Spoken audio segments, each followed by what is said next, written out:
Brian Josephson, lorsque l'esprit fait vibrer la matière. Un article de Virginie Gomez. Comment procéder lorsqu'on est prix Nobel de physique pour réussir à se faire brocarder par toute la communauté scientifique en peu de temps? La recette est simple, s'intéresser à la parapsychologie et aux phénomènes paranormaux. L'effet est immédiat. Honoré par une dizaine de prix scientifiques plus prestigieux les uns que les autres et inventeur de l'effet Josephson, qui a révolutionné la supraconductivité, Brian David Josephson s'est passionné très tôt pour les pouvoirs inconnus de l'esprit humain et, faisant fi avec une flegme toute britannique des attaques de ses confrères, il s'est engagé avec ténacité dans des recherches marginales mais ô combien fondamentales sur l'unification de l'esprit et de la matière. Versailles 1974. Un colloque international sur la communication intercellulaire réunit des biologistes, des immunologistes, des biophysiciens, des physiciens et des mathématiciens. Les exposés se succèdent. Vient le tour de l'Écossais Brian David Josephson, déjà prix Nobel de physique.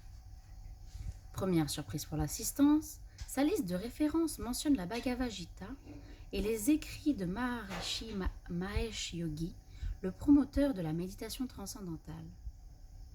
Josephson présente alors une hypothèse. Sous l'effet de la méditation, les cellules du cerveau peuvent atteindre le même état de supraconductivité que la matière lorsqu'elle est proche du zéro absolu. Autrement dit, le cerveau serait le siège d'effets quantiques puissants. C'en est trop pour le public scientifique. Un biologiste moléculaire s'emporte. Rien ne nous force à écouter vos folles spéculations. Ce dont je parle est le résultat d'expérimentations reproductibles réalisées grâce à une technique que chacun peut apprendre pour vérifier cette reproductibilité, répond calmement Josephson.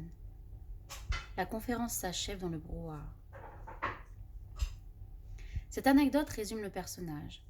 Enfant prodige, Brian Josephson a 22 ans lorsqu'il théorise l'effet qui lui vaudra le prix Nobel de physique 10 ans plus tard. Son jeune âge et sa timidité ne l'empêchent pourtant pas de se confronter publiquement au grand physicien John Barden qui désapprouve son hypothèse.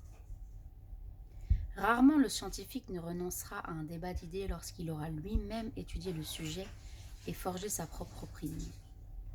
Sa devise: ne croyez jamais personne sur parole.